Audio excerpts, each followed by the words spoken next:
What's up everyone, I'm Eldridge and welcome back to my Tree of Savior guide series. Today we are going to talk about the basics of the Archer archetype. Now the Archer archetype, unlike the Swordsman and Cleric archetype, is a little bit more singularly focused on damage dealing. There are a few classes on offering that can sort of make a support class, but if you really want to be a successful support character, you should really think about going for Swordsman, Cleric or Wizard because their support offerings are just that little bit better. If you are, however, looking for a character that can be the most amazing single target damage dealer but still have some good AoE potential, then the Archer archetype is for you. Unlike the Wizard archetype, the Archer does not entirely rely just on its abilities. Don't get me wrong, abilities are still very important for the Archer, and the higher you go in level, the more important they become, but unlike the Wizard, you're not entirely helpless without your abilities. Which also means that the early game leveling experience is a little less excruciating as it can be with the Wizard. Alright, now let's talk about Archer Circle 1. The first ability you get in Archer Circle 1 is that of Swift Step. Swift Step is a neat buff that gives you a few extra percentages of evasion and also increases your movement speed while you are firing your bow with auto attacks. That second part of course becomes less and less relevant as you level, but it can be useful early on and the defensive buff is really quite good. The great thing about Swift Step is that it can be attributed to be a group-wide effect. Be however mindful that the actual buff isn't that powerful, and so if you have some strong support classes in the group that already provide their buffs, you might want to not use your buff so you don't go over the buff limit and delete something that might potentially be a lot more important than the couple of percentages of evasion that you offer. The biggest problem with Swift Step is that it does not have a 100% uptime. The duration sadly is shorter than the cooldown on Archer Circle 1. It is still a pretty good ability though. The second ability is Multi-Shot, and the worst thing about Multi-Shot is that it has a teeny tiny AoE, and it also has a minor cast time. But the great thing about Multi-Shot is that it does great boss damage because it fires a lot of arrows on a very small spot, and that is just good for single targets like bosses. So despite its drawbacks, Multi-Shot actually remains sort of viable even later into the game, despite it not having a lot of extra damage by itself. The third ability is Full Draw, and Full Draw also has a cast time, and a slightly longer cast time than Multi-Shot. You can attribute it to have a knockback, and you can attribute it to have a 50% defense debuff on enemies.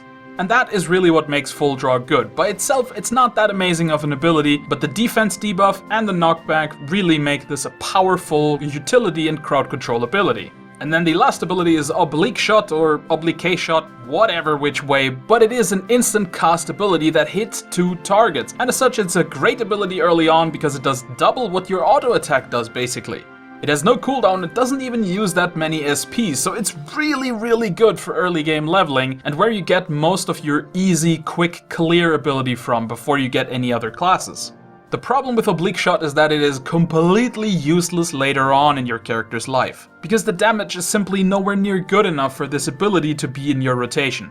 Since you're an archer, no matter what class you go really, you are going to get a bunch of really powerful abilities.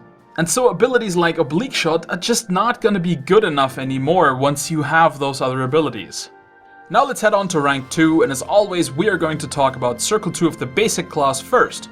So the first thing I'm going to say is that you definitely want to put 10 points in Multi-Shot and 10 points in Swift Step, because both of these abilities are just that good. Increasing the damage on Multi-Shot makes it even better late game, and putting Swift Step to 10 points actually means that the duration is now longer than its cooldown, making it a 100% uptime buff, and those are always good. You're also increasing the evasion to a decent percentage, where it becomes less of a low priority buff. And if you are going Archer Circle 2, you definitely don't want to put 4 points in Full Draw like I said in the first part. You want to only put 1 point in it, because 1 point is enough for you to get all of the attributes that make it such a great utility and crowd control ability, and that is all you want from this skill. You will purely use this for the defense debuff, so you might even think about not getting the knockback attribute, although it really doesn't hurt. Kneeling Shot is the first Circle 2 skill, and it is quite a good one. If you are planning to go for a dex heavy build, then Kneeling Shot is absolutely what you should get, because your entire dex pool goes into the amount of bonus damage you do with Kneeling Shot. So the more dexterity you have, the more damage Kneeling Shot will add to your character. Kneeling Shot definitely shines more in group play though, I must say this, because in solo play, Kneeling Shot basically roots you to the ground, and that really isn't that great against high-level monsters that do a lot of damage, and sometimes do damage that you can't evade. In groups, however, Kneeling Shot is pretty damn powerful, although I personally find it super annoying to use because you're constantly gonna have to use it to root yourself in place and then jump to cancel it, and I think personally it's very annoying, but again, it is a very powerful ability. And then the second new ability is Heavy Shot, and Heavy Shot is the reason why we don't need points in Full Draw, because Heavy Shot is also a knockback ability, but unlike Full Draw, it doesn't have a cast time, it's an instant cast spell, and it doesn't have a cooldown either. It is better in every way than Full Draw, except that Full Draw of course has the defense debuff, but you know, that is a bit more specific than just wanting to knock targets back to keep them at range. So if we're going into Archer Circle 2 for our more dex-oriented build, then we absolutely want 5 points in Kneeling Shot, and we might even want to think about going Archer Circle 3 just so we can get Kneeling Shot to 10, to make it as good as possible. Alright, and then the first of the two new classes at rank 2 is the Quarrel Shooter. The Quarrel Shooter is a very interesting sort of supportish tank class, but it still offers enough damage so you can still be a supporting damage dealer when going for Quarrel Shooter. The first ability you get in Quarrel Shooter is Deploy Pavis, and this is a great ability because it puts up barriers that enemy monsters simply cannot fire through. It provides quite a few blocks, so any missiles are automatically negated against targets that seek refuge behind the Pavis. You also don't have to stand directly behind them, they actually create physical barriers that will just take up any projectile that tries to fly through them. The awesome thing about this is that it doesn't just work for you, it works for your entire team, allowing you to put up barriers for your cleric or your wizard who are so much more vulnerable to projectiles than you or any swordsman in the group. The other really cool thing about Deploy Pavis is that it is a pseudo-tank ability. So when you plop down your Pavis, it will taunt any monsters that have not yet been engaged in combat by someone else. So any mobs that are still idle, which then allows you to be sort of a pseudo-light tank. The monsters will walk toward the Pavis and punch it, and those punches will also be blocked by it. It actually tanks monsters without any of that damage having to be healed for a while. Now, of course, you don't have to be the tank of the group. There can still be a swordsman in the group. You can easily support a swordsman with your Pavis, and you just put it down, taunt the monsters in, and then he can take them off your hand by using his own taunt, and he will already have collected them in one spot without having to actually run through the entire room to catch them all. The second ability, and probably the best ability that the Quarrel Shooter has, is Scatter Caltrops. Scatter Caltrops throws a bunch of little spiky, trappy things on the ground, and when enemies walk into them, they take damage. It's a pretty decent ability, and when combined with the taunt effect from Deploy Pavis, it allows you to lure the enemies into the Caltrops, which then will obviously kill them. That is both really useful in groups, and is also kind of how you level a Quarrel Shooter in the early game. The third ability is Stone Picking, and Stone Picking is one of those abilities that I really don't see a reason why you should ever put more than 1 point into this, because you're just picking up stones. And I get it, if you put more points in, you don't have to constantly click the ability every time it's ready, but then again, you should do that anyway, because Stone Shot is just such a good ability. And that's really the only reason you get it, because you can't do anything else with the stones, they are just for the Stone Shot ability. Now, the Stone Shot ability is a fantastic single target ability. It does pretty decent damage because it does 150% of your attack, so if you're going for a more offensively focused archer despite going for Quarrel Shooter, you will still deal quite the significant amount of damage with this ability. It has an intrinsic knockback and also comes with a chance to stun the target. Now, the chance isn't particularly good, but again, the skill has no cooldown, so you can just spam it at a target until you stun it. And the stun lasts for 4 seconds, which is rather amazing. The ability doesn't even cost that many SP, and so you can really spam it with reckless abandon, but remember, you do still have to pick up the stones all the time to make this ability work. It's a little bit of an annoyance, I will admit, but it is also a powerful ability. The other class on rank 2 is the Ranger, and the Ranger is completely the opposite of the Quarrel Shooter, where the Quarrel Shooter is a bit more of a support tank sort of utility class. The Ranger is pure damage all the time. The Ranger is definitely one of the prime damage classes that the Archer archetype has, and the biggest reason why that is the first skill, Barrage. Barrage is one of the best AoE skills in the game. It fires a bunch of arrows in an arc in front of you, but don't be deceived, it hits a lot more targets than you initially think it will. And the great thing about this ability is that it has a pretty low cooldown of only 18 seconds and it has up to 3 uses.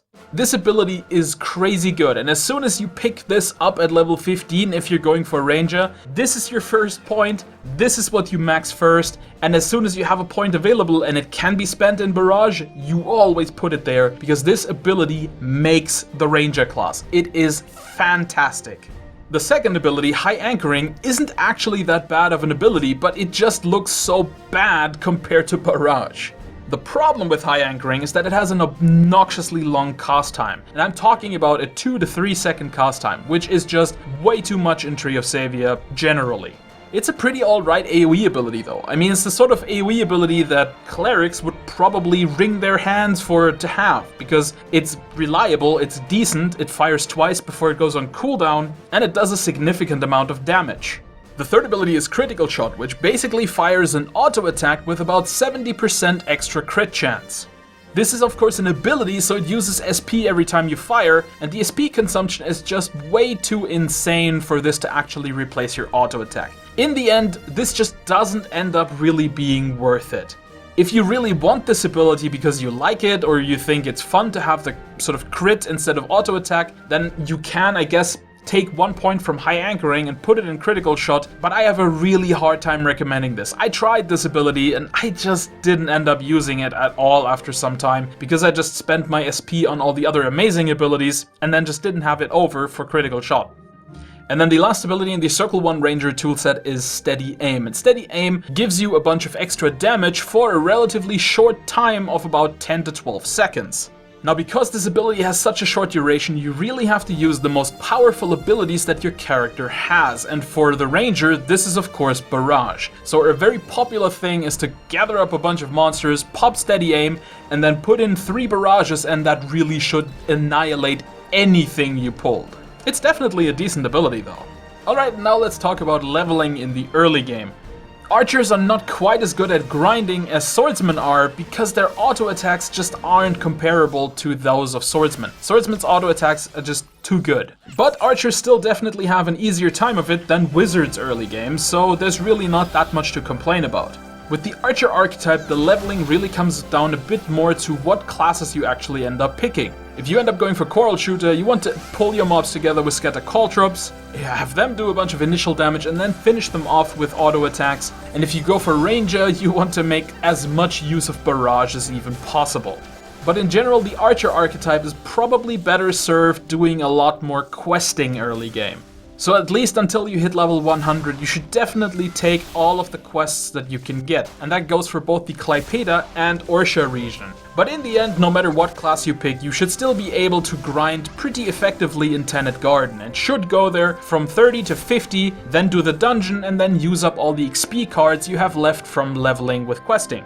And lastly, we go over the attributes again. So for Archer Circle 1, the most important attribute that you want to pick up is Multi-Shot Critical, because Multi-Shot will be an ability that you use relatively often, and increasing its critical chance is fantastic.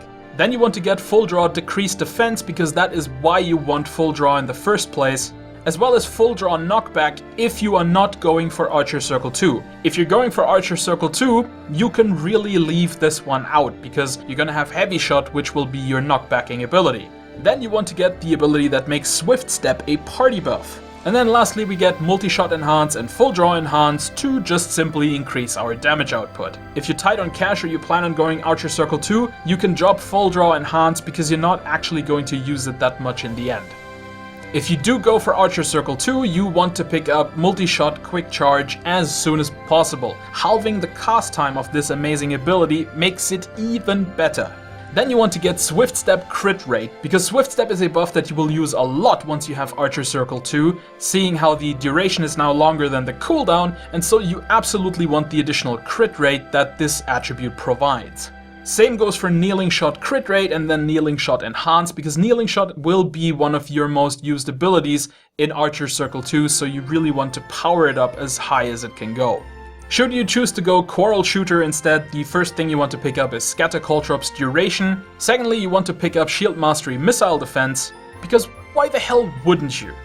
Then we're going to take Deploy Pavis Bleeding, which isn't all that super crazy useful, but it's a decent ability anyway, so take it. And then the last two we take are Scatter Caltrops Enhance and Stone Shot Enhance, because we want those abilities to do as much damage as possible. With Ranger, we actually don't have that many things to get, so first we get High Anchoring Critical Rate because, well, it's only a couple of points and we're still going to use High Anchoring quite often. But once you have that, you immediately want to start putting points into Barrage Enhance, because that is your main ability and you want it to do all the damage. After that we go for Steady Aim Enhance and High Anchoring Enhance to round out our damage potential.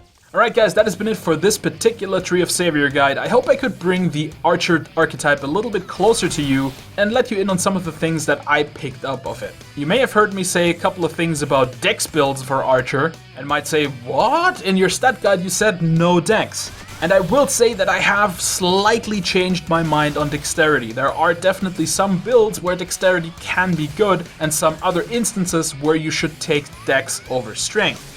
And as such, I'm also going to have a new stat guide once I'm finished with this basic archetype series, so that I can make sure that the info out there is the most up-to-date it can be. But until then, I've been the Cloaking Donkey, and I'll see you in another video!